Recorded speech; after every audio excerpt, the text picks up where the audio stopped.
Hello, I'm Joel Walters. I lead PwC's U.S. inbound tax practice, and I'm joined today by Lonnie Ellis, Vice President of Tax for Siemens Corporation. Welcome, Lonnie. Thank you, Joel. It's great to be here. I appreciate your inviting me. Lonnie, you've been the head of tax for the U.S. subsidiary of Siemens for a while now, and I guess I'm just curious what you see as some of the main challenges that face the senior tax executive of an inbound company in its U.S. operations. I think some of the biggest challenges actually are related to communications, the cultural differences, the differences in the tax systems. A lot of times it's hard to get, the executives in another country to totally understand what's going on in your jurisdiction. And that's of course true going the other way. We don't always understand what's going on the other side and how things relate to one another. So it's really a critical thing to, make sure that the lines of communication are always open and that you're, trying to hear what everybody's saying.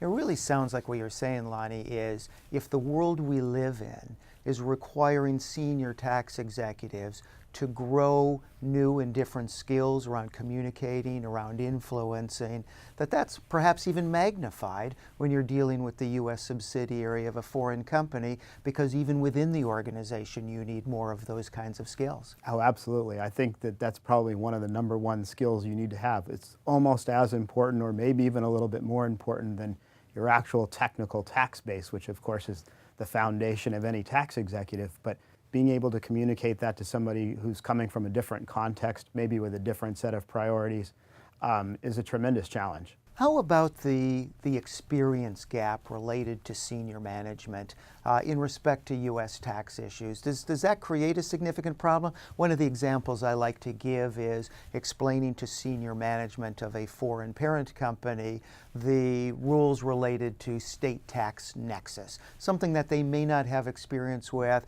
and adds a degree of difficulty in laying out an issue, laying out the risk, and talking to them about the options. Is that right? Absolutely. I mean, that's one of the best examples I think there is. The state nexus issue is an extreme challenge for us, and especially in the context of when you're talking with your foreign counterparts and you explain that, the treaties don't necessarily always prevail here. That's a very difficult issue to get across because, between most countries, the treaty is it, and they can rely on that, and you can rely on that in your planning.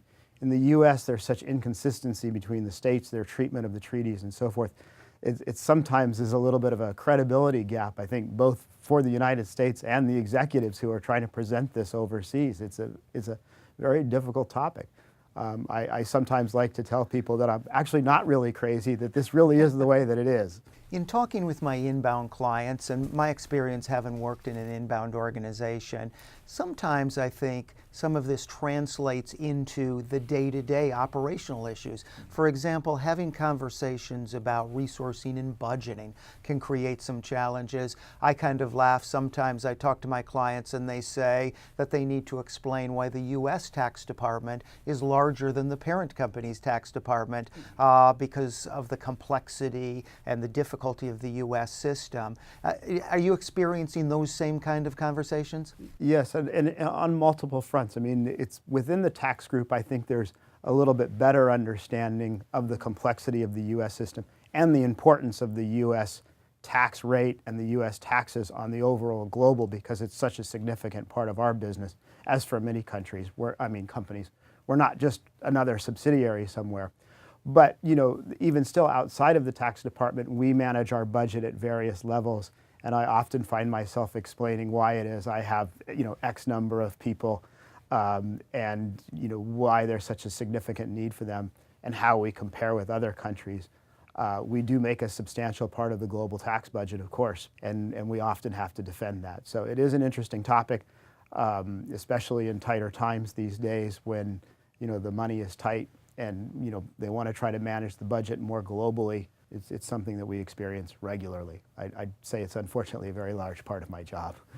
I often hear clients say that when they're faced with the significant pressures of having to commit resources and budget in the U.S. to a complex compliance environment, and the pressure to look at enhanced risk management and maybe planning and thinking about the overall tax positioning, that the use of technology can often help take some of that burden away from the compliance side and free resources for planning. Is that something you've experienced as well?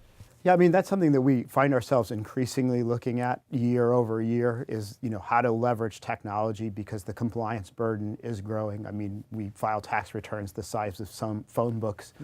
We have foreign reporting requirements that are, off the charts compared to what other countries have. All the different state returns we have to file. The technology is useful, but it's also a very big challenge for us because we're such a global organization and we're kind of conglomerate. A lot of the businesses drive the different finance systems, so they don't all talk to one another. And therefore, we're having a hard time building systems that can either talk to all these systems or, trying to make the case for change around the need for tax efficiency. All of our U.S. reporting systems are, rightly so, geared to financial reporting. That's historically the way most companies have gone. But as we're finding the need to extract more information from them, it becomes a challenge of how to do that on an efficient basis. But it really is the wave of the future because we have to figure out ways to leverage technology to increase our efficiency. I guess on the positive side, when you're the tax executive of the U.S. business of a global multinational, the fact that the U.S. has a 150% of the OECD average tax rate, a complex non-territorial system, and is the biggest consumer market in the world, together those things must put you on the inside of virtually all of the thinking of the group. It actually does. I mean, it is an advantage because, like I had mentioned, we're not just another subsidiary somewhere. We make up a major part of the business. Our tax rate is unfortunately a major driver of the global tax rate. And so there is a focus on, the U.S. and how to, maintain good tax practices within the U.S. There is also a focus on our compliance, making sure that we have top-notch compliance here in the U.S. because I think it's an example for the rest of the world. It's important. Our relations with our head office are daily. We're speaking with them every day about something or another. And we are fairly well informed about what's going on a global basis so that, we know how to react and we can react on a timely basis. Sometimes, Lonnie, I wonder if U.S. senior tax executives are sufficiently focused on the global policy trends, translating those into the expectations for the U.S., whether it's tax reform or other developments, and really trying to influence the direction of U.S. tax policy. Do you have views on the time that a tax executive of a U.S. company should be spending in that space? Probably more than we do. I find it difficult to get as much time as I'd like to focus on these types of topics. I do believe they're important topics. One challenge, too, of being a U.S. executive within a global organization, and yes, in a place of a country that should be influencing this, is also making sure that you're communicating with your head office, that you're sending a consistent message with what the company would like to, send on a worldwide basis. So we are very careful about, managing our processes and so forth, but I think we could spend more time with it than we do. Lonnie, if there was 2 or 3 bits of advice you'd give to the senior executive of a U.S. business of a foreign parent, what would that be? I would say, first, be a very good listener. Listen to what you're hearing from the other countries, especially your head office. Listen to what their priorities are. Try to understand what they're saying and react to it. We all often have our own country agenda that we want to meet, and we have our view of the rules and so forth. But we need to be more open and transparent and communicative. And in addition to listening, I would also say communicate often and regularly, because it's the things that you fail to communicate that always come back to haunt you.